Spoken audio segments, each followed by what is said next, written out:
Mis propios hijos me robaron $78.000 y cuando los confronté, se rieron en mi cara. La familia necesitaba más, dijeron. Puedes envejecer sola, tenemos vidas que vivir, completó mi nuera. Esa noche cancelé su herencia, les quité la camioneta y comencé los trámites para recuperar la casa donde vivían. Mi nombre es Rosa, tengo 69 años y esta es la historia de cómo mi familia me traicionó y cómo les devolví el favor. Era la mañana de mi cumpleaños número 69. Había despertado con esa extraña sensación de vacío que me acompañaba desde que enterré a mi esposo hace 8 meses. Las cortinas de encaje que tejí con mis propias manos hace décadas dejaban filtrar la luz dorada del amanecer. Me serví el café en la misma taza de porcelana que usaba desde mi matrimonio, esa con pequeñas rosas pintadas que ya habían perdido su brillo original. Esperaba que fuera un día especial. Después de tantos meses de luto, de comer sola, de ver televisión sin que nadie comentara conmigo las noticias, había decidido que era hora de reconectar con mi familia. Mónica, mi única hija, había prometido venir temprano con Carlos, su esposo, para celebrar juntos. Habían sido distantes desde el funeral, pero yo lo atribuí al dolor compartido. Revisé mi teléfono por tercera vez esa mañana. Ningún mensaje de felicitaciones. Ni siquiera un feliz cumpleaños, mamá. Me dije que tal vez querían sorprenderme llegando sin avisar, como hacían cuando eran jóvenes, y la casa se llenaba de risas y planes improvisados. Decidí revisar mi correo electrónico mientras esperaba. Tenía algunos mensajes de felicitación de viejas amigas, una promoción del supermercado y algo que me llamó la atención. Un mensaje de mi banco con el asunto «Alerta de seguridad en su cuenta». Mi corazón comenzó a latir más rápido. Nunca se había recibido algo así. Hice clic con manos temblorosas. «Estimada señora Rosa, hemos detectado actividad inusual en su tarjeta de crédito. Múltiples transacciones por montos considerables han sido realizadas en los últimos 30 días. Para su seguridad, le recomendamos revisar su estado de cuenta inmediatamente». El mundo se detuvo. Con dedos que apenas podían sostener el teléfono, accedí a mi cuenta bancaria. Lo que vi me quitó el aliento. Transacciones que no reconocía.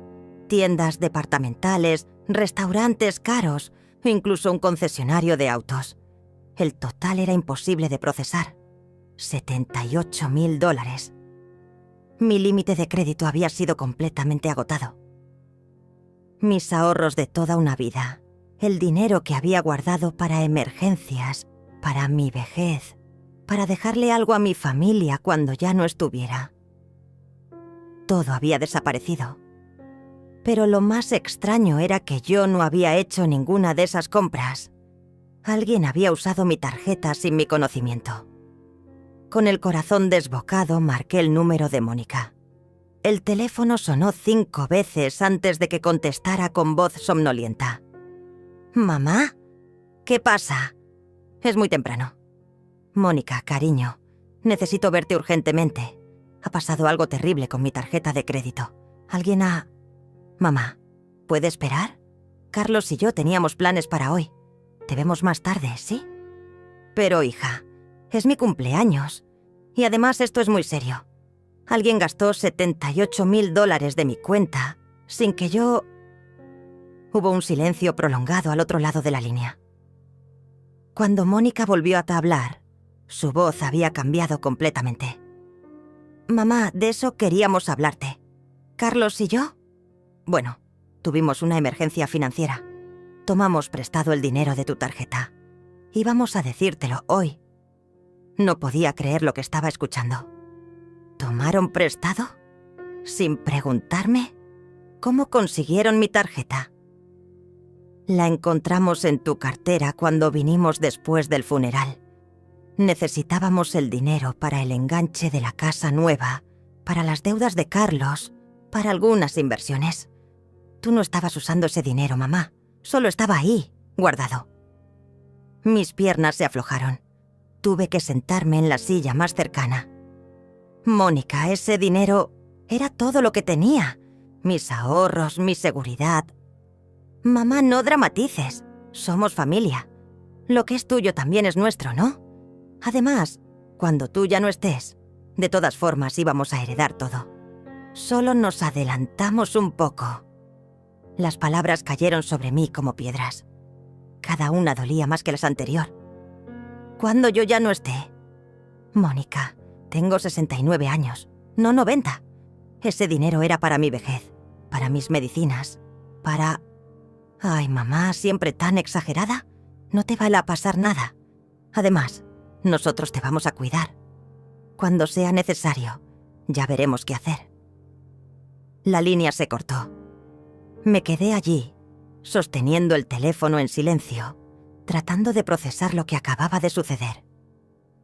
Mi propia hija había tomado mis ahorros sin preguntarme, como si fuera su derecho. Como si yo ya estuviera muerta. 2 horas después, escuché el sonido familiar del motor de la camioneta que yo les había regalado el año pasado. Era mi Ford Pickup roja, la que había sido de mi esposo y que decidí darles cuando Carlos perdió su trabajo. Ahora sabía que probablemente habían vendido su auto anterior con el dinero robado de mi cuenta. Los vi bajar del vehículo a través de la ventana de mi sala. Mónica llevaba un vestido verde esmeralda que nunca había visto antes, probablemente comprado con mi dinero. Zapatos de tacón caros, un bolso de marca. Carlos vestía un traje que se veía costoso, un reloj brillante en la muñeca. Parecían una pareja próspera, exitosa, gracias a mis ahorros. Abrí la puerta antes de que llegaran a tocar. Mónica me dio un beso rápido en la mejilla, como si fuera cualquier día normal. Carlos apenas me saludó con un movimiento de cabeza. «Feliz cumpleaños, mamá», dijo Mónica mientras se sentaba en mi sofá, como si nada hubiera pasado. «¿Ya preparaste algo especial para celebrar?» Los observé en silencio.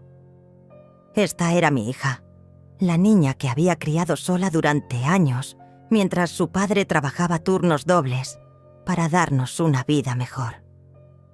La misma que había llorado en mis brazos cuando su primer novio la lastimó, la que me había pedido consejo para todo desde los 15 hasta los 40 años.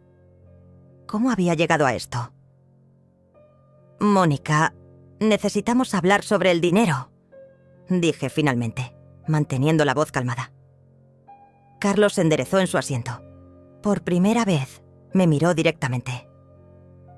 «Rosa, entendemos que puedas estar molesta, pero era necesario. Teníamos deudas urgentes que pagar». «¿Deudas urgentes?» Sentí cómo la sangre se me subía pesa a la cara. Y no pudieron pedirme ayuda como personas civilizadas. Tenían que robarme mientras yo dormía. «No fue robo», intervino Mónica con un tono defensivo que no le había escuchado jamás. «Somos familia. Además, tú no necesitas tanto dinero. Vives sola, tu casa ya está pagada, no tienes gastos grandes». Me quedé mirándola, buscando en sus ojos algún rastro de la hija que conocía. «¿No necesito tanto dinero? Mónica, tengo 69 años. ¿Qué pasa si me enfermo? ¿Qué pasa si necesito cuidados especiales? ¿Qué pasa si...» «Ay, mamá», siempre pensando en lo peor. Me interrumpió con una risa que sonó forzada. «Estás sana, te ves bien. Tienes años por delante». Carlos se reclinó en el sofá, claramente incómodo, pero tratando de parecer casual. «Además, Rosa, seamos honestos. Ese dinero eventualmente iba a ser nuestro de todas formas. Solo nos adelantamos al proceso». Sus palabras me pegaron como una bofetada. «¿Al proceso? ¿Te refieres a mi muerte?» «No lo pongas tan dramático», dijo Mónica levantándose y caminando hacia la cocina como si fuera su casa. «Es solo dinero, mamá. Se puede recuperar». «¿Cómo se puede recuperar? Tengo 69 años. No puedo conseguir un trabajo. No puedo empezar de cero. Mónica regresó con un vaso de agua, se sentó de nuevo y me miró con una expresión que no pude descifrar. Era como si estuviera viendo a una extraña, alguien que la molestaba. Mamá, honestamente, creo que estás exagerando. Nosotros te vamos a cuidar cuando sea necesario. Mientras tanto, puedes vivir tranquila con tu pensión. ¿Mi pensión? La voz me salió más alta de lo que quería. ¿Sabes cuánto recibo de pensión? $400 al mes. Con eso apenas cubro la electricidad y el teléfono. Carlos suspiró como si yo fuera una niña caprichosa. Bueno, entonces tendrás que ajustarte. Nosotros también tenemos gastos, Rosa. La casa nueva, el auto de Mónica, las vacaciones que habíamos planeado. ¿Las vacaciones? Los miré incrédula. ¿Gastaron mis ahorros en vacaciones? Necesitábamos un descanso, respondió Mónica sin mostrar ni un ápice de culpa. Carlos ha estado muy estresado con el trabajo. Me levanté lentamente, sintiendo cómo las piernas me temblaban. Quiero que me devuelvan el dinero. Todo. Los dos se miraron y luego comenzaron a reírse. Primero fue una risa nerviosa, pero después se convirtió en carcajadas genuinas, como si hubiera dicho algo absurdamente gracioso. ¿Devolverlo? Carlos se limpió las lágrimas de los ojos. Rosa, ese dinero ya se gastó. La casa nueva, las renovaciones, el auto de Mónica, nuestro viaje a Europa el mes pasado. Todo está invertido. Además, mamá, añadió Mónica aún sonriendo, la familia necesitaba más ese dinero que tú. Nosotros tenemos vidas que vivir, planes que cumplir. Tú ya viviste tu vida. El silencio que siguió fue ensordecedor.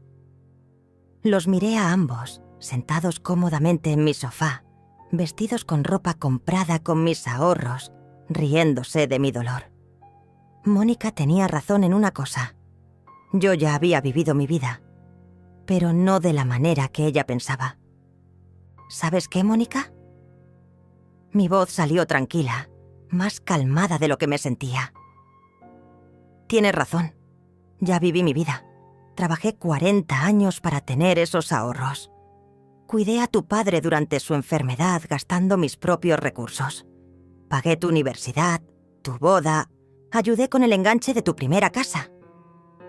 Mónica dejó de sonreír. Algo en mi tono la había alertado. Y tienes razón en otra cosa también. Continué. Ustedes tienen vidas que vivir, planes que cumplir, sueños que alcanzar. Carlos se inclinó hacia adelante, frunciendo el ceño. Así que les voy a hacer un favor, dije, caminando hacia la puerta y abriéndola. Van a vivir esas vidas, van a cumplir esos planes, van a alcanzar esos sueños, pero lo van a hacer sin mí. ¿Qué quieres decir?, preguntó Mónica poniéndose de pie. Quiero decir que pueden vivir sin mí, porque desde este momento eso es exactamente lo que van a hacer. Los observé salir por mi puerta, escuché el motor de mi camioneta alejarse y por primera vez en 8 meses, desde la muerte de mi esposo, me senté en mi sala completamente sola. Pero esta soledad era diferente. Era más profunda, más fría. Era la soledad de quien ha sido traicionada por las personas que más amaba en el mundo. Esa noche no pude dormir. Me quedé despierta en mi cama matrimonial, mirando el techo, recordando cada palabra que habían dicho. Ya viviste tu vida, repetía en mi mente la voz de Mónica. La familia necesitaba más ese dinero que tú. Cada frase era como una puñalada que se enterraba más profundo con cada recuerdo. Al amanecer, tomé una decisión. Si ellos querían vivir sin mí, entonces iban a descubrir realmente lo que eso significaba. Mi primera llamada fue al banco. Buenos días, necesito cancelar inmediatamente todas las tarjetas de crédito asociadas a mi cuenta y cambiar todos mis códigos de acceso. La empleada me explicó el procedimiento. Me ayudó a reportar el fraude. Me aseguró que investigarían cada transacción no autorizada. Era un proceso largo, pero al menos había comenzado. Mi segunda llamada fue a mi abogado, Alejandro, un hombre mayor que había manejado los asuntos legales de mi familia durante años. «Rosa, ¿cómo estás? Hacía tiempo que no sabía de ti». «Alejandro, necesito verte urgentemente. Tengo que hacer algunos cambios importantes en mi testamento». Hubo una pausa. «¿Estás bien? ¿Ha pasado algo?» «Digamos que mis prioridades han cambiado. ¿Puedes atenderme hoy?» Esa tarde estaba en su oficina, firmando documentos que revocaban completamente mi testamento anterior. Mónica y Carlos habían asumido que heredarían todo automáticamente. Estaban a punto de descubrir lo equivocados que estaban. «¿Estás segura de esto, Rosa?», me preguntó Alejandro mientras revisaba los papeles. «Es una decisión muy drástica. Nunca he estado más segura de algo en mi vida». El siguiente paso era más complicado. La camioneta que les había regalado el año anterior todavía estaba a mi nombre. Legalmente, seguía siendo mía. Una llamada a la compañía de seguros confirmó que podía reportarla como uso no autorizado si el usuario registrado la estaba usando sin mi permiso. Pero el golpe más fuerte vendría después. La casa donde vivían Mónica y Carlos. Hacía 3 años, cuando tuvieron problemas financieros, yo había ayudado con una parte significativa del enganche. Pero lo que ellos no sabían era que, por sugerencia de Alejandro, yo había insistido en que mi nombre apareciera como copropietaria en las escrituras. «Es solo por precaución», les había dicho entonces, «para proteger la inversión de la familia». Ahora esa precaución se convertía en mi arma más poderosa. Durante los siguientes días, me dediqué a ejecutar mi plan en completo silencio. Contraté un servicio de grúa para recuperar la camioneta. Los encontraron estacionada fuera de un restaurante caro el sábado por la noche. Mónica me llamó histérica 2 horas después. «¡Mamá! Nos robaron la camioneta. Estábamos cenando y cuando salimos ya no estaba». «Qué extraño», respondí con voz tranquila. «¿Ya reportaron el robo a la policía?» «Por supuesto, pero los oficiales dijeron algo muy raro. Dijeron que el vehículo había sido recuperado por la propietaria legal. ¿Tú sabes algo de esto?» «Sí, Mónica. Yo mandé a recoger mi camioneta». Hubo un silencio largo. «¿Tu camioneta? Pero, mamá, tú nos la regalaste». «No, querida. Te la presté y ahora la necesito de vuelta». «Pero nosotros la necesitamos para trabajar. Carlos tiene que llegar a la oficina». «Entonces supongo que tendrán que encontrar otra solución, como tomar el autobús o comprar su propio vehículo con su propio dinero». Colgué antes de que pudiera responder. El lunes por la mañana, Alejandro se reunió conmigo para revisar los documentos de la casa. Como copropietaria, yo tenía derechos legales sobre la propiedad, y como ellos habían usado dinero robado de mi cuenta para hacer pagos de la hipoteca, técnicamente habían cometido un delito financiero.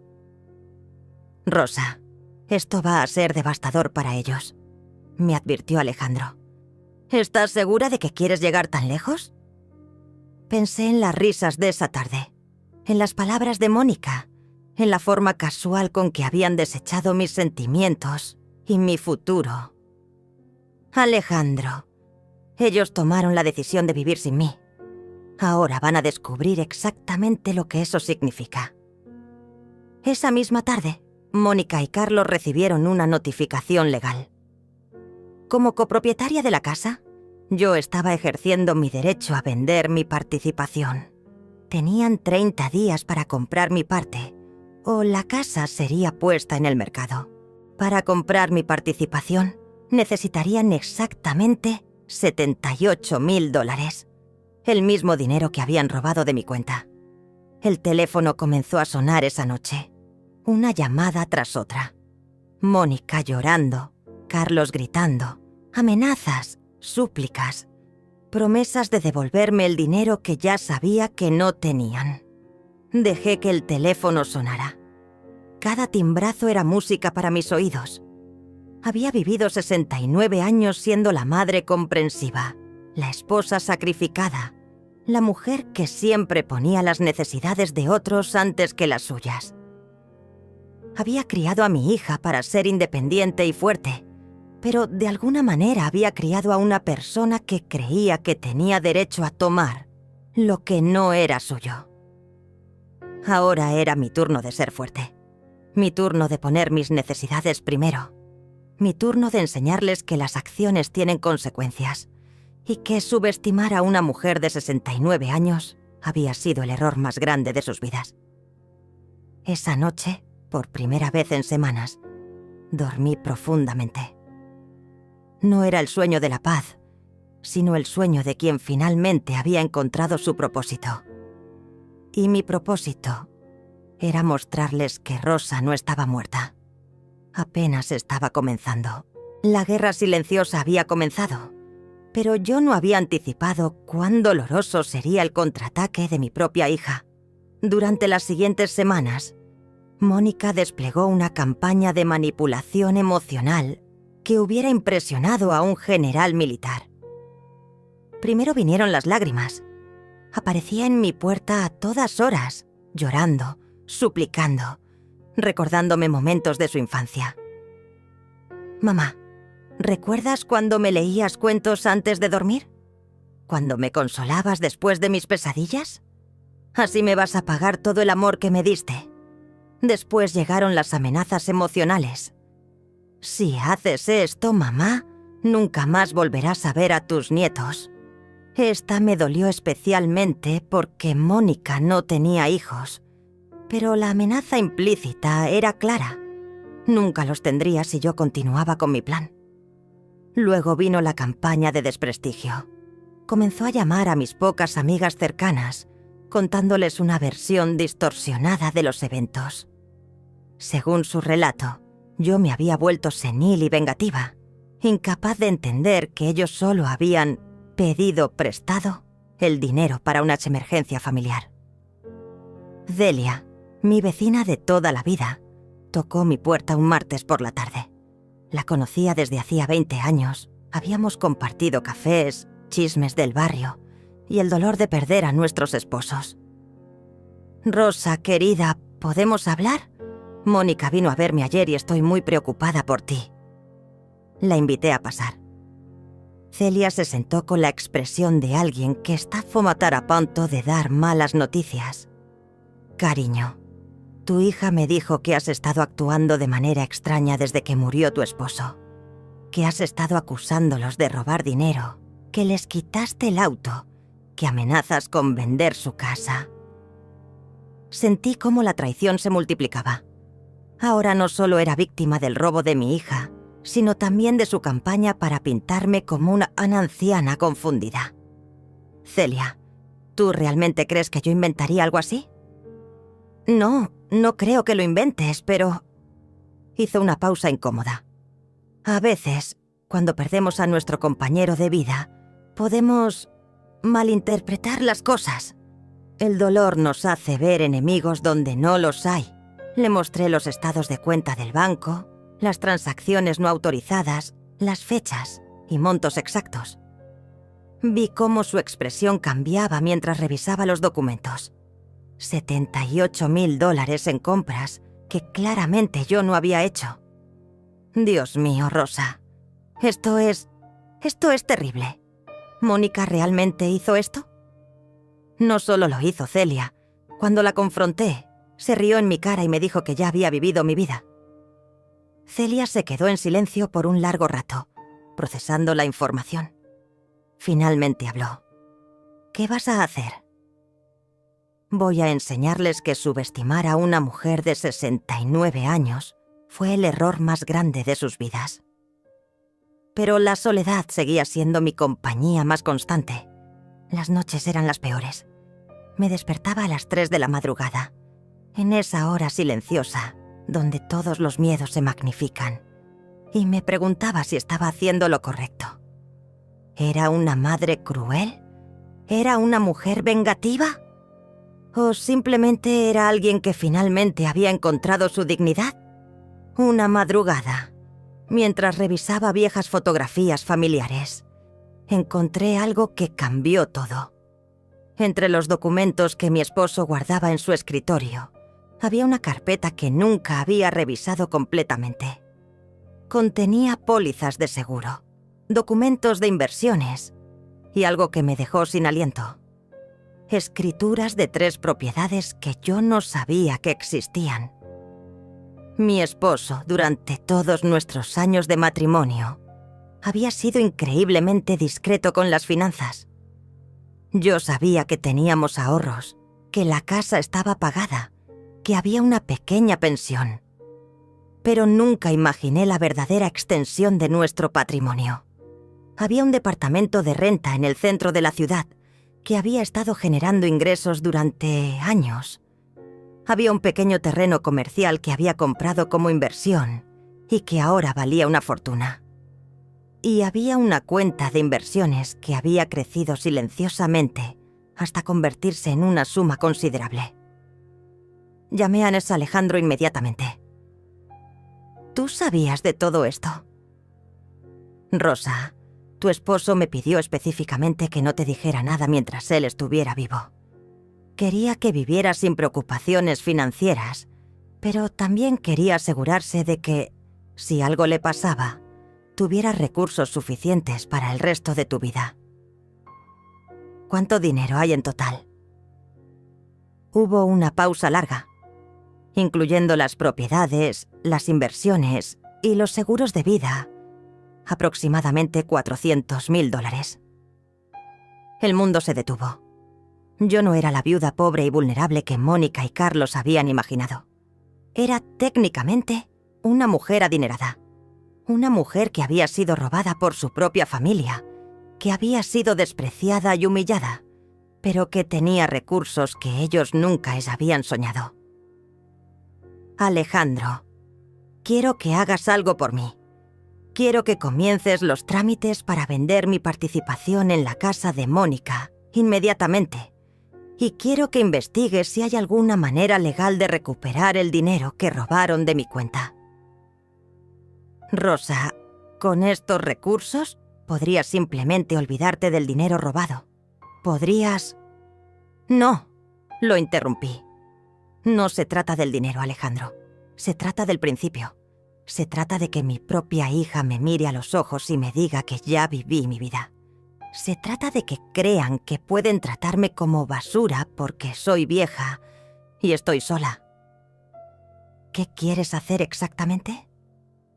Miré por la ventana hacia la calle donde había vivido durante 30 años, donde había criado a mi hija, donde había enterrado a mi esposo, donde había planeado pasar mis últimos años en paz. Quiero que aprendan que Rosa no ha terminado de vivir. Apenas está comenzando. Esa noche, por primera vez desde el robo, me sentí poderosa. No era la víctima indefensa que habían imaginado. Era una mujer con recursos, con opciones, con la capacidad de cambiar las reglas del juego. Y las reglas estaban a punto de cambiar drásticamente. Con mi nueva realidad financiera, desarrollé un plan más sofisticado de lo que había imaginado inicialmente. No se trataba solo de recuperar mi dinero o enseñarles una lección. Se trataba de una reestructuración completa de mi vida. Y ellos iban a ser testigos de mi transformación. Lo primero que hice fue mudarme. Encontré un hermoso apartamento en el centro de la ciudad, cerca de las tiendas elegantes, los restaurantes que había admirado desde lejos durante años, y curiosamente, a solo 3 cuadras del edificio donde Mónica y Carlos trabajaban. El apartamento era todo lo que mi casa anterior no era: moderno, luminoso, con ventanales enormes que daban a la ciudad. Contraté decoradores, compré muebles nuevos, arte para las paredes. Por primera vez en décadas, gasté dinero en mí misma sin sentir culpa. También contraté un servicio de limpieza, un chef personal para 3 días a la semana, y me inscribí en un gimnasio exclusivo. A los 69 años, decidí que era hora de tratarme como la mujer valiosa que siempre había sido, pero que nunca me había permitido ser. Mientras tanto, los efectos de mis acciones legales comenzaron a manifestarse en la vida de Mónica y Carlos. Sin la camioneta, Carlos tuvo que tomar transporte público para ir al trabajo, lo que le agregaba 2 horas diarias a su rutina. Sin acceso a mi dinero para hacer los pagos de la casa, comenzaron a atrasarse en la hipoteca. Pero lo más efectivo fue algo que no habías anticipado: el deterioro de su relación matrimonial. Celia, que se había convertido en mi informante involuntaria debido a su amistad con otras vecinas del barrio donde vivían, me contaba los detalles durante nuestros cafés semanales. Rosa, se oyen gritos terribles a todas horas. Anoche la vecina de al lado me dijo que Carlos le gritó a Mónica que todo era culpa de ella por haber robado el dinero tan obviamente, que debieron haber sido más inteligentes. ¿Y qué respondió Mónica? Le gritó de vuelta que él había sido quien sugirió usar tu tarjeta en primer lugar, que él había dicho que nunca te darías cuenta porque eras una vieja que no revisa sus cuentas. Cada detalle era una confirmación de que había tomado la decisión correcta. No habían robado mi dinero en un momento de desesperación. Lo habían hecho con calculada crueldad, asumiendo que yo era demasiado ingenua o demasiado vieja para darme cuenta. Un mes después de mudarme, ocurrió algo que no había planeado, pero que resultó perfecto. Estaba almorzando en un restaurante elegante cerca de mi nuevo apartamento cuando vi a Mónica entrar al lugar. Obviamente no me había visto. Estaba buscando una mesa, claramente nerviosa e incómoda en un lugar tan caro. Esperé hasta que la sentaran y luego me acerqué a su mesa. «Hola, Mónica». Se sobresaltó tanto que derramó agua sobre la mesa. «Mamá, ¿qué haces aquí?» «Almorzando. ¿Y tú?» Yo tengo una reunión de trabajo». Sus ojos recorrieron mi apariencia. El vestido color vino que había comprado la semana anterior. Las joyas que nunca me había permitido usar. El corte de cabello profesional que me había hecho en el salón más exclusivo de la ciudad. «Te ves diferente», dijo con voz pequeña. «Me siento diferente. ¿Puedo sentarme un momento?» Asintió, claramente confundida. Me senté frente a ella y pude ver de cerca cómo las últimas semanas la habían afectado. Tenía ojeras, se veía cansada, estresada. Su ropa, aunque aún cara, mostraba signos de descuido. «Mónica, ¿cómo van las cosas?» «Mamá, tú sabes exactamente cómo van las cosas. Nos estás destruyendo». «Yo los estoy destruyendo. Interesante perspectiva». «Mamá, por favor. Sé que estás enojada y tienes derecho a estarlo, pero esto ya fue demasiado lejos. Carlos perdió su trabajo». Esta era información nueva. ¿Perdió su trabajo? ¿Por qué? Porque sin el auto llegaba tarde constantemente. ¿Y por qué? Porque el estrés lo tenía tan alterado que tuvo una pelea con su jefe. Se detuvo. Respiró profundo. «Mamá, lo estamos perdiendo todo». ¿Todo? Como yo perdí todo cuando ustedes me robaron mis ahorros. No fue robo. Somos familia, mamá. Lo que es tuyo también debería ser nuestro. La miré en silencio. Aún después de todo, seguía sin entender la magnitud de lo que había hecho. «Mónica, ¿tú realmente crees eso? ¿Crees que por ser familia tienes derecho a tomar lo que no es tuyo sin preguntarme?» «Mamá, nosotros te íbamos a cuidar cuando fuera necesario. Íbamos a...» «¿Cuándo fuera necesario? ¿Cómo ahora? ¿Dónde están ahora que necesito saber que mi familia me respeta? ¿Dónde están ahora que necesito saber que no soy solo una cuenta bancaria con piernas para ustedes?» Mónica comenzó a llorar. lágrimas genuinas, no las calculadas que había usado en las semanas anteriores. «Mamá, no sabíamos que te ibas a poner así. Pensamos que lo entenderías». ¿Entender qué? ¿Entender que mi propia hija me ve como alguien que ya no merece respeto porque soy vieja? ¿Entender que creen que mi única función es darles dinero hasta que me muera? No es así, mamá. ¿No? Mónica, ustedes literalmente me dijeron que ya había vivido mi vida. Me dijeron que podía envejecer sola. Me dijeron que tenían vidas que vivir sin mí. El silencio se extendió entre nosotras. Pude ver en sus ojos el momento exacto en que recordó sus propias palabras. El momento en que se dio cuenta de cuán crueles habían sonado. «Mamá, estábamos estresados. No queríamos decir».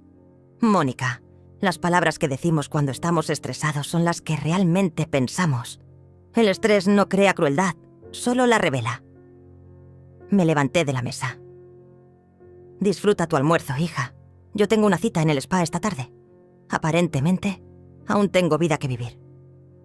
La dejé allí, llorando en silencio, en un restaurante que probablemente no podía pagar. Mientras caminaba hacia la salida, me sentí más fuerte que nunca. No era crueldad lo que sentía, era claridad. Los siguientes meses fueron una revelación sobre quién era realmente Rosa, cuando nadie esperaba nada de ella, excepto que existiera silenciosamente.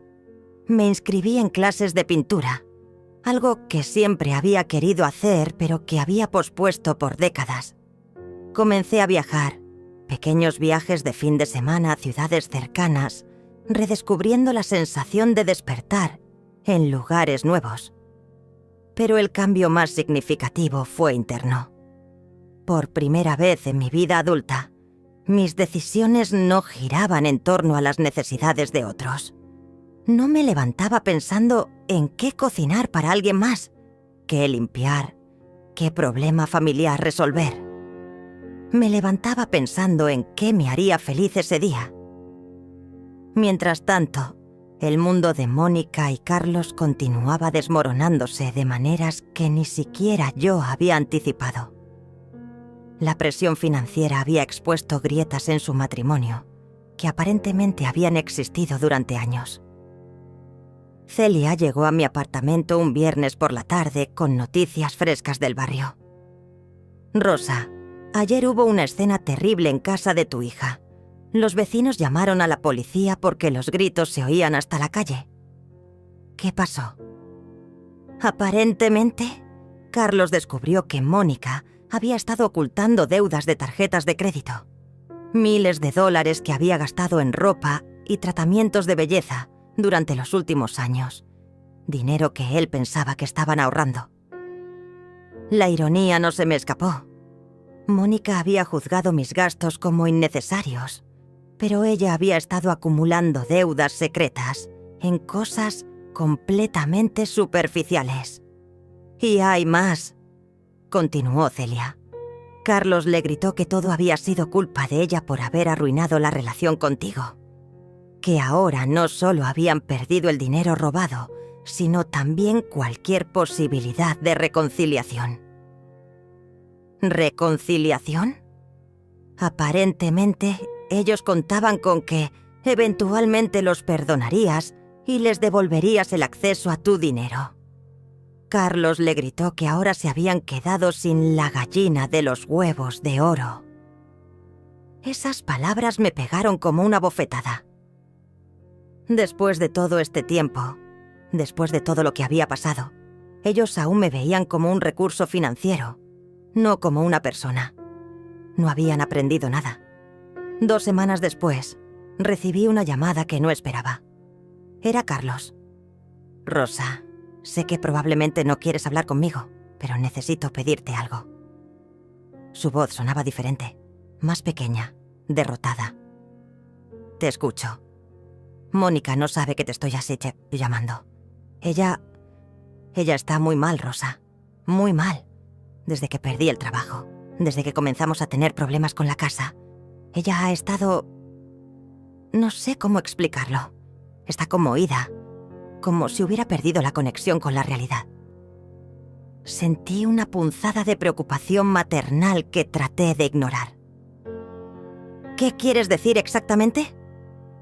Se pasa días enteros sin salir de la cama. No come, no se baña. Solo llora y repite que lo arruinó todo, que perdió a su madre por dinero que ya ni siquiera tenemos. A pesar de todo, Mónica seguía siendo mi hija. La imagen de ella deprimida, destruida, me causaba dolor. Pero también sabía que este era el momento crucial. Si cedía ahora, si regresaba corriendo a salvarla, nunca aprendería la lección real. Carlos, ¿me estás pidiendo que vuelva y arregle todo como si nada hubiera pasado? No, no exactamente. Sé que eso es imposible, pero... ¿podrías al menos hablar con ella? ¿Podrías al menos decirle que no la odias para siempre? ¿Y tú, Carlos? ¿Tú has aprendido algo de todo esto? Hubo un silencio largo. He aprendido que somos unas personas terribles.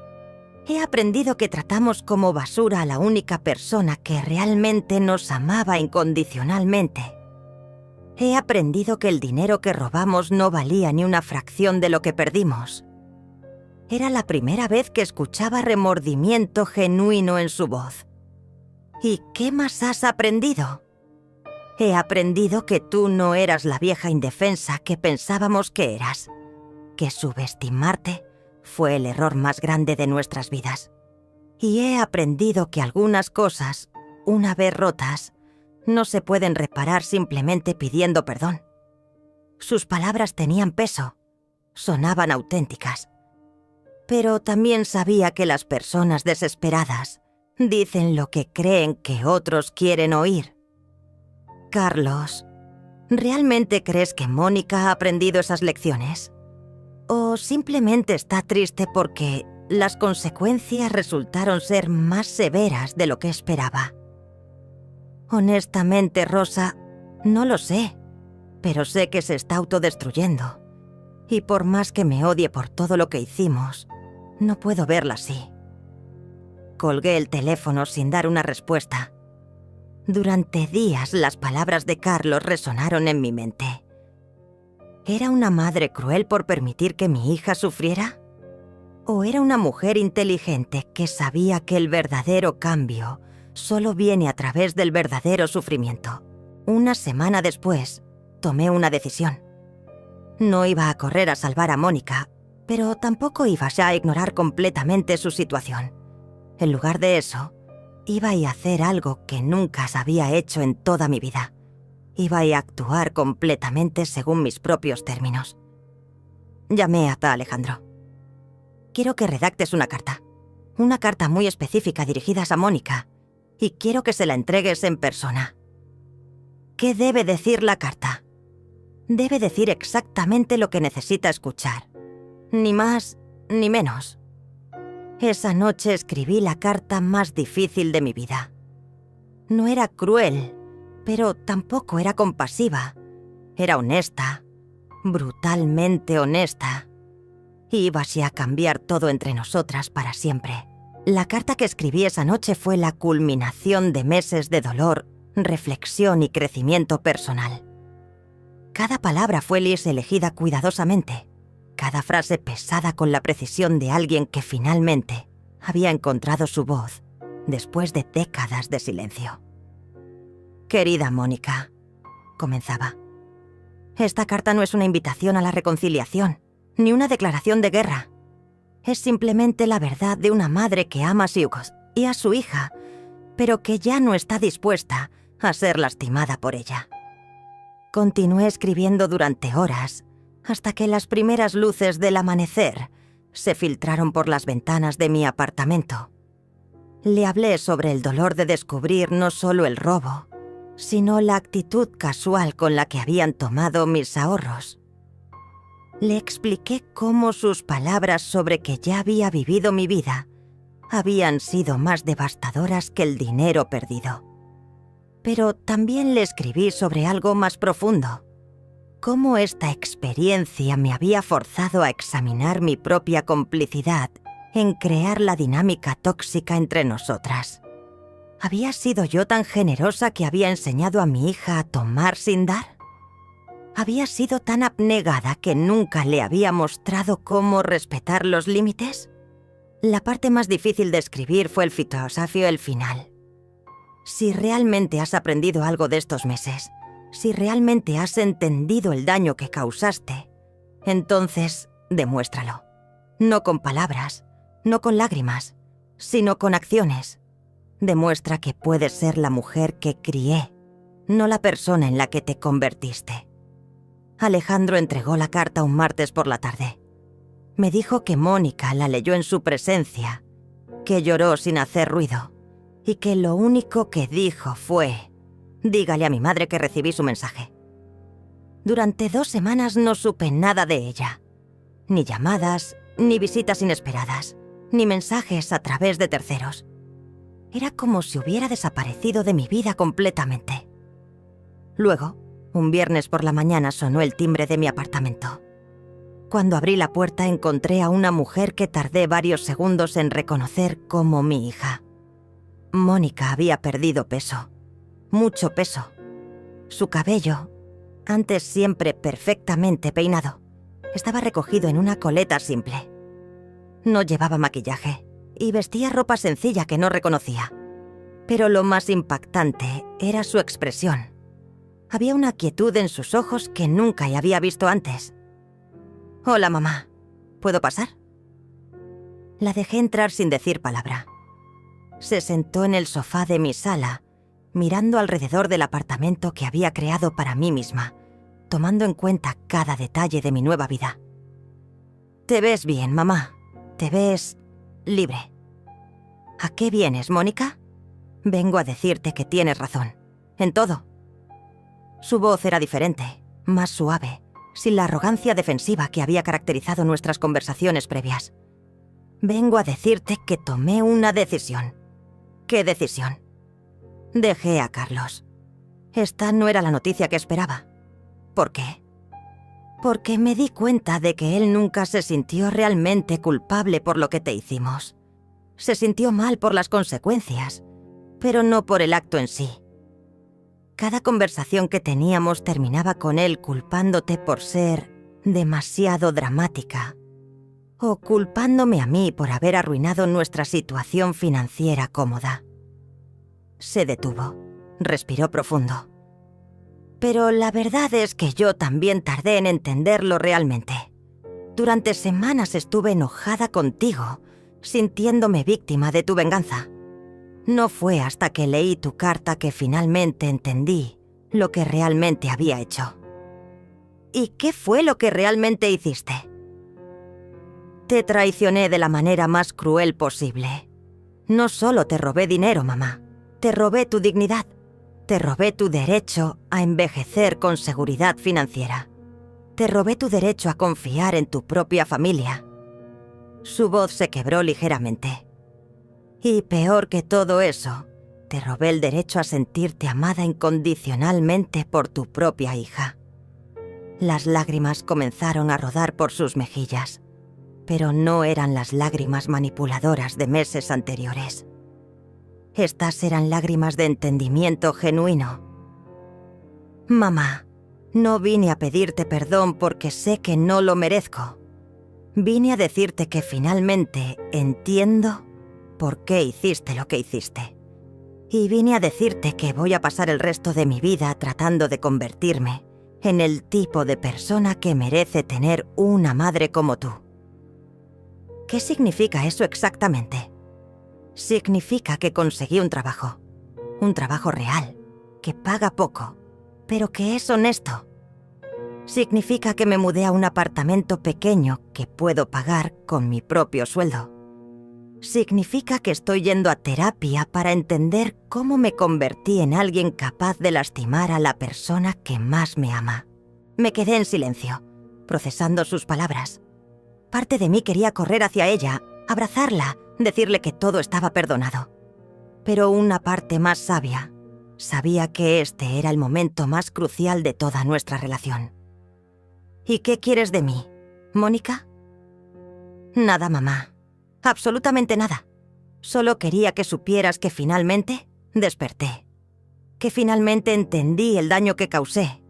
Y que si algún día, en el futuro, decides que quieres que sea parte de tu vida nuevamente, yo voy a estar lista para ser la hija que siempre debí haber sido. Se levantó para irse, pero antes de llegar a la puerta se detuvo. Mamá, una última cosa. El dinero que te robamos. Sé que nunca podré devolvértelo todo, pero he hablado con un abogado sobre establecer un plan de pagos. Quiero devolverte cada centavo, aunque me tome el resto de mi vida. Mónica. Se volvió hacia mí. ¿Sí? El dinero ya no importa. Lo que importa es que finalmente entendiste que no era sobre el dinero. Era sobre el respeto. Asintió, sin decir más, y se fue. Esa noche me quedé despierta durante horas, no porque estuviera angustiada, sino porque estaba procesando algo que no había esperado sentir. Esperanza. No esperanza de que todo volviera a ser como antes, sino esperanza de que tal vez, solo tal vez, podríamos construir algo nuevo y mejor sobre las ruinas de lo que habíamos perdido. Los meses que siguieron a la visita de Mónica fueron de una tranquilidad extraña, pero bienvenida. No hubo llamadas desesperadas. No hubo apariciones dramáticas en mi puerta. No hubo intentos de manipulación emocional. Era como si finalmente hubiéramos encontrado un equilibrio, aunque frágil. Mónica cumplió su palabra de maneras que no esperaba. Cada mes recibía un sobre con un cheque pequeño, acompañado de una nota breve. Para la deuda de mamá, Mónica. Los cheques eran por cantidades modestas, 50 o 100 dólares, pero llegaban religiosamente el primer viernes de cada mes. No eran suficientes para hacer una diferencia significativa en mi situación financiera, pero representaban algo mucho más valioso: consistencia y compromiso. Durante este tiempo, también descubrí algo sobre mí misma que me sorprendió. Sin el drama constante de la situación familiar, sin la necesidad de estar siempre en guardia o planeando mi próximo movimiento estratégico, comencé a experimentar una paz que no había conocido en décadas. Me involucré como voluntaria en un centro de apoyo para mujeres mayores que habían sufrido abuso financiero por parte de sus familias. Descubrí que mi historia no era única. Había docenas de mujeres que habían sido víctimas de hijos, nietos o familiares que habían abusado de su confianza y sus recursos. Compartir mi experiencia con estas mujeres me dio una perspectiva nueva sobre lo que había vivido. No era solo una madre traicionada. Era una sobreviviente que había logrado recuperar su poder en una situación donde muchas simplemente se resignan a ser víctimas. Celia se convirtió en mi confidente más cercana durante este periodo. Nuestros cafés semanales eran una mezcla de chismes del barrio y reflexiones profundas sobre la vida, el envejecimiento y las relaciones familiares complicadas. Rosa, ¿alguna vez te arrepientes de haber sido tan dura con Mónica?, me preguntó un día mientras tomábamos café en la terraza de mi apartamento. Nunca, respondí sin dudar. Fue lo más difícil que he hecho en mi vida, pero también fue lo más necesario.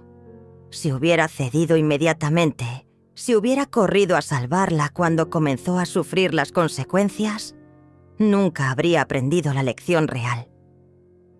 Pero, ahora que ha cambiado, que está tratando de reparar el daño, ahora estoy orgullosa de ella por primera vez en años.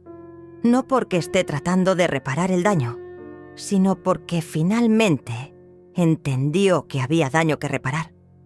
Un día de otoño, casi un año después de que todo comenzara, recibí una llamada inesperada. Era Roberto, un abogado que no conocía. Señora Rosa, la llamo en representación de Carlos, el ex esposo de su hija. Él quiere establecer un acuerdo para devolverle el dinero que le robaron. ¿Carlos quiere devolver el dinero? Sí, señora. Aparentemente ha estado trabajando 2 empleos durante los últimos meses y ha logrado ahorrar una cantidad considerable. Quiere liquidar su parte de la deuda completamente. Esto me sorprendió. Habían asumido que Carlos simplemente había desaparecido de nuestras vidas después del divorcio. ¿Por qué ahora? Dice que quiere cerrar este capítulo de su vida correctamente, que quiere poder mirarse al espejo sin vergüenza. Acepté reunirme con Roberto para discutir los detalles. Una semana después, Carlos depositó $26.000 en mi cuenta bancaria, aproximadamente 1/3 de lo que habían robado. No era todo, pero era un gesto significativo. Con el dinero vino una carta personal de Carlos. Rosa, sé que esto no borra lo que hice, pero quiero que sepas que trabajar para devolverte este dinero me ha enseñado más sobre el valor del trabajo honesto de lo que aprendí en toda mi vida anterior. Gracias por enseñarme, aunque de la manera más dura posible, que las acciones tienen consecuencias. Carlos. Esa noche llamé a Mónica por primera vez en meses. ¿Mamá? Su voz sonaba sorprendida, pero no angustiada. Mónica, Carlos me devolvió su parte del dinero. Hubo un silencio largo. Sí, lo sé. Me lo dijo antes de hacerlo. Quería teleasegurarse de que yo supiera que él estaba tomando responsabilidad por sus propias acciones. ¿Y cómo te sientes al respecto? Me siento aliviada. Me siento como si finalmente ambos estuviéramos creciendo, convirtiéndonos en adultos reales en lugar de niños egoístas. Mónica, ¿te gustaría almorzar conmigo el próximo domingo? Otro silencio, pero esta vez pude escuchar la emoción en su respiración. ¿En serio? En serio. Pero con una condición. Lo que sea, mamá. Nada de hablar sobre el pasado. Nada de disculpas repetidas, nada de promesas sobre el futuro. Solo quiero conocer a la persona en la que te has convertido ahora. Trato hecho. Ese domingo, por primera vez en más de 1 año, compartí una comida con mi hija. No era la misma Mónica que había conocido toda mi vida, pero tampoco era la persona cruel que me había robado y humillado. Era alguien nuevo, alguien que estaba aprendiendo a existir en el mundo con integridad y humildad. No hablamos sobre perdón, porque ambas entendíamos que el perdón real no se declara en una conversación. Se construye a través de acciones consistentes a lo largo del tiempo.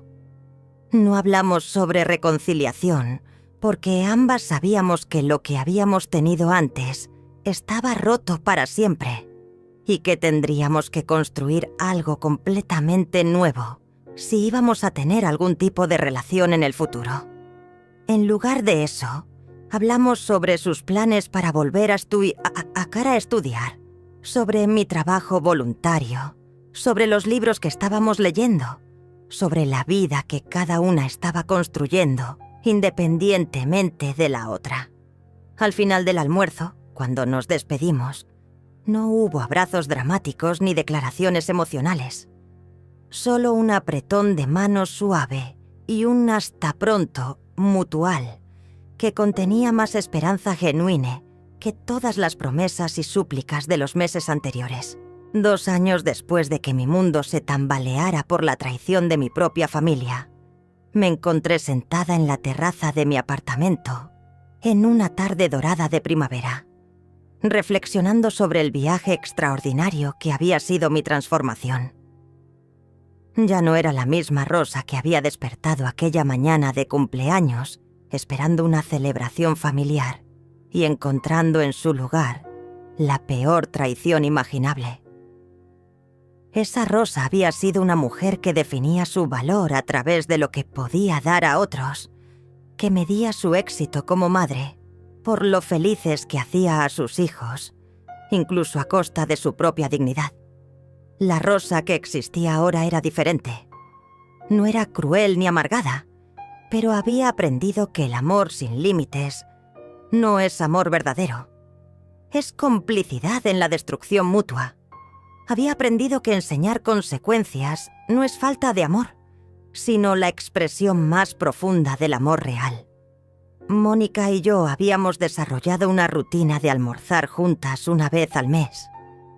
Estas comidas se habían convertido en algo precioso para ambas, no porque fingieran que el pasado no había existido, sino porque habían creado un espacio nuevo, donde podían conocerse como las personas en las que se habían convertido. En nuestro almuerzo más reciente, Mónica me había contado sobre una promoción en su trabajo, sobre los cursos nocturnos que estaba tomando para mejorar sus habilidades profesionales, sobre la pequeña vida que había construido con su propio esfuerzo. Había una dignidad en su voz que nunca había escuchado antes, una satisfacción que venía de logros genuinos en lugar de beneficios no ganados. «Mamá, ¿puedo preguntarte algo?», me había dicho hacia el final de esa comida. «Por supuesto. ¿Alguna vez imaginaste que las cosas terminarían así cuando decidiste enseñarnos esa lección?». Había pensado en su pregunta durante días antes de responder. Mónica, cuando comencé a tomar esas decisiones, no estaba pensando en cómo terminarían las cosas.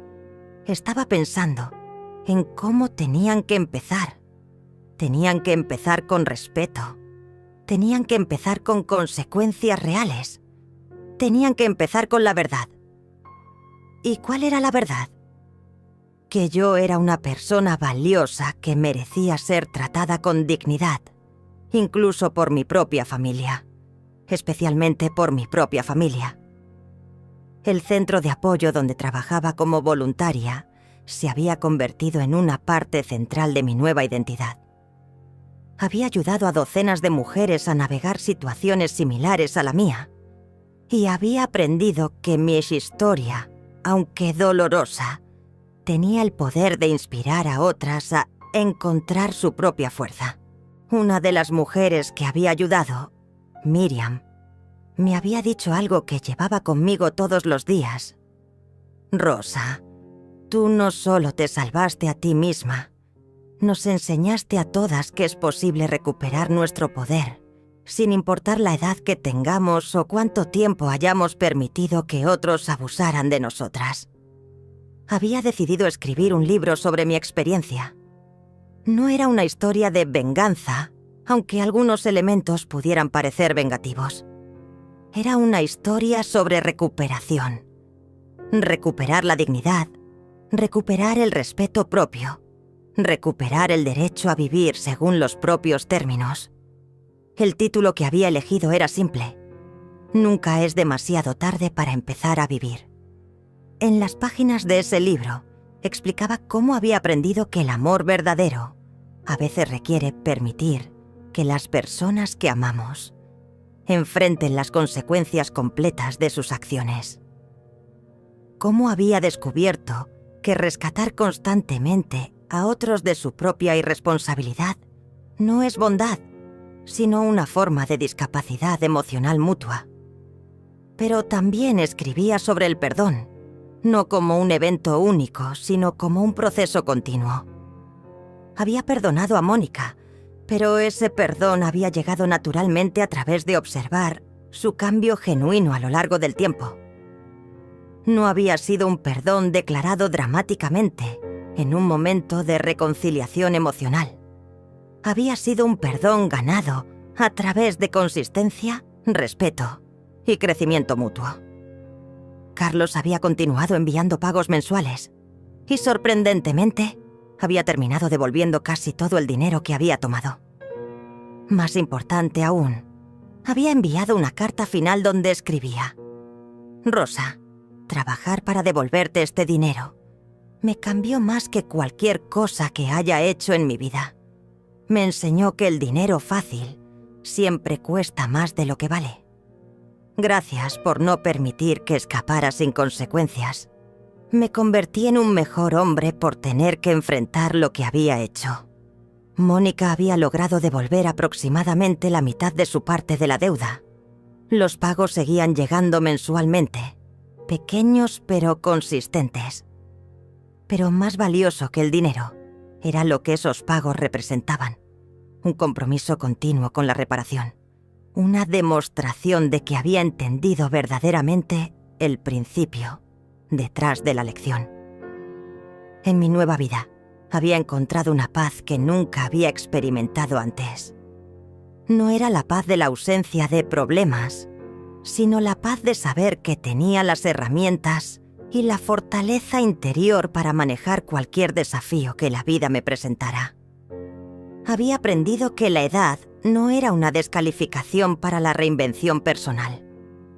Había aprendido que nunca es demasiado tarde para establecer límites, para exigir respeto, para decidir vivir según los propios valores, en lugar de las expectativas de otros. Esa tarde en mi terraza, mientras el sol se ponía sobre la ciudad que había llegado a amar, reflexioné sobre la pregunta que me había hecho a mí misma tantas veces durante los momentos más oscuros de esta experiencia. ¿Había hecho lo correcto? La respuesta seguía siendo la misma. Había hecho lo necesario. No había sido fácil, no había sido cómodo, y ciertamente no había sido el camino que hubiera elegido si hubiera tenido otras opciones. Pero había sido auténtico, había sido valiente y había sido efectivo. La Rosa que existía ahora a los 71 años era una mujer que había aprendido que el amor verdadero a veces requiere la disposición a perder temporalmente a alguien para tener la posibilidad de encontrar a la mejor versión de esa persona en el futuro.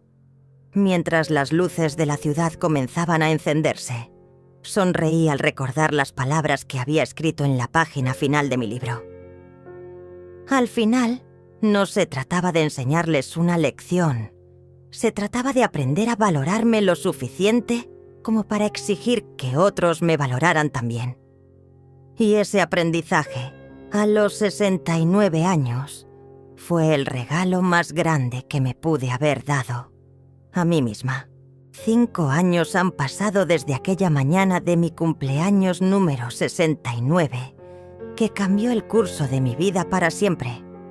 Hoy, mientras escribo estas líneas finales en mi estudio personal, rodeada de las pinturas que he creado y los libros que he devorado en estos años de renacimiento, puedo afirmar con certeza absoluta que aquella traición fue, paradójicamente, el regalo más valioso que la vida me pudo haber dado. Mi libro, Nunca es demasiado tarde para empezar a vivir, se convirtió en un éxito inesperado.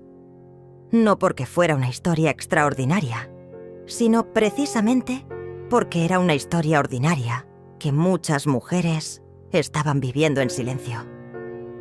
Recibí miles de cartas de mujeres de todas las edades que habían encontrado en mi experiencia el valor para enfrentar sus propias situaciones de abuso familiar, financiero o emocional.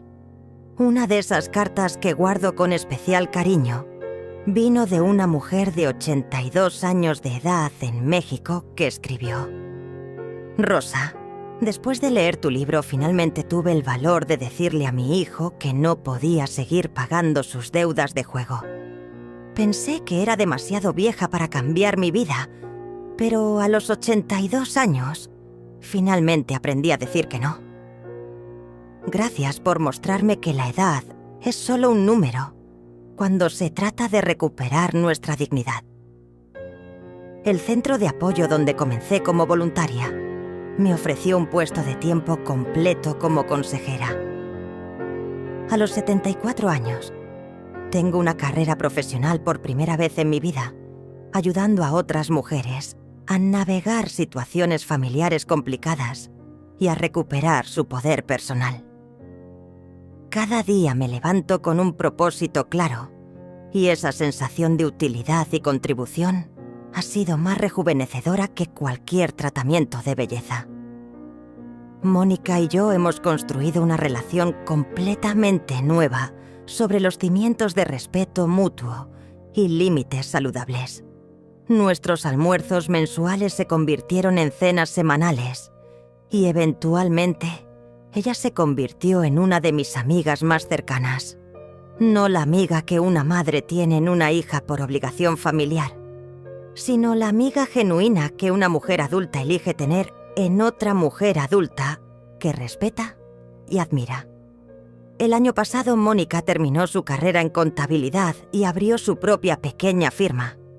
Me pidió que fuera su primera clienta, no por caridad familiar, sino porque confiaba en mi capacidad para juzgar la calidad de su trabajo profesional. Manejar mis finanzas se convirtió en una colaboración profesional que fortalece nuestra relación personal en lugar de complicarla. Hace 6 meses, por primera vez desde el divorcio, Mónica comenzó una nueva relación sentimental. Víctor es un hombre divorciado de su edad, con hijos propios, que trabaja como maestro de escuela primaria. Lo que más me impresiona de él no es que trate bien a Mónica, sino que Mónica se comporta como una persona completamente diferente cuando está con él. Es considerada, generosa sin ser servil, y mantiene su independencia emocional y financiera intacta.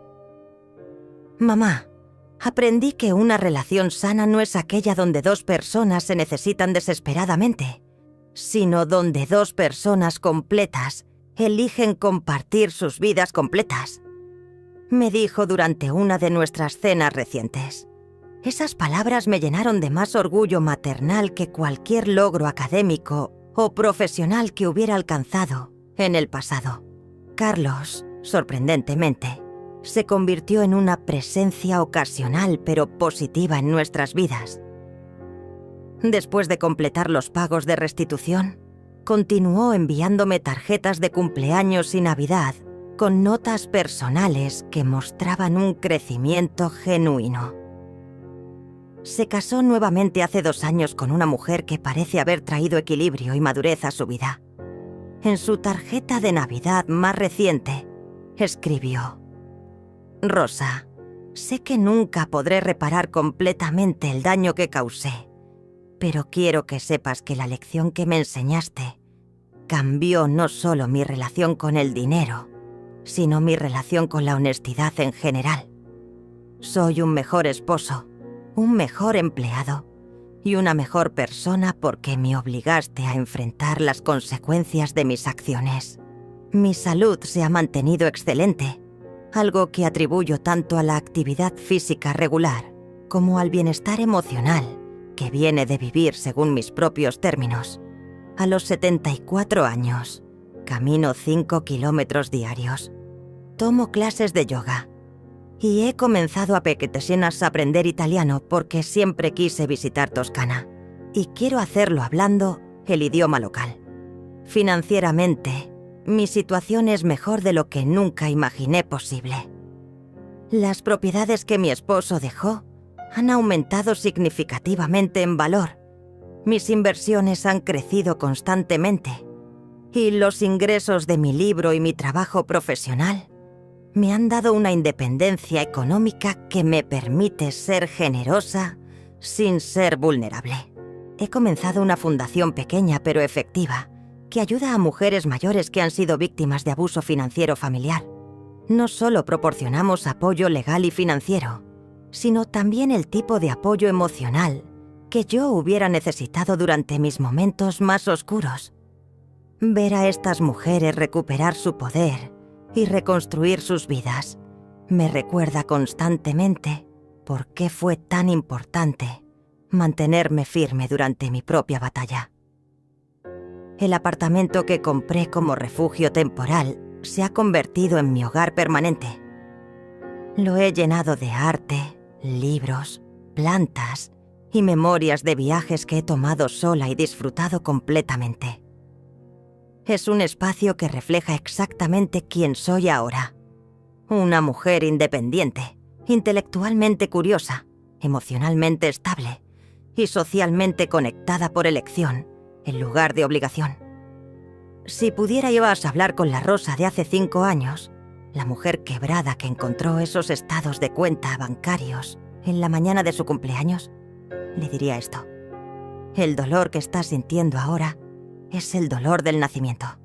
Estás dando a luz a la mujer que siempre debiste haber sido, pero que nunca te permitiste ser. Myanmar va a ser difícil, va a ser aterrador, y va a requerir más coraje del que crees que tienes. Pero del otro lado de este dolor te espera una vida más rica, más auténtica y más satisfactoria de la que jamás soñaste posible. Hoy, mientras el sol se pone sobre mi ciudad adoptiva y me preparo para una cena con amigas que he conocido en estos años de autodescubrimiento, puedo decir sin reservas que estos han sido los mejores años de mi vida. No porque hayan sido los más fáciles, sino porque han sido los más verdaderos. A los 74 años, finalmente aprendí la lección más importante de todas. Nunca es demasiado tarde para empezar a vivir. Y nunca eres demasiado vieja para exigir el respeto que mereces. Y esa lección, queridos lectores, no tiene precio.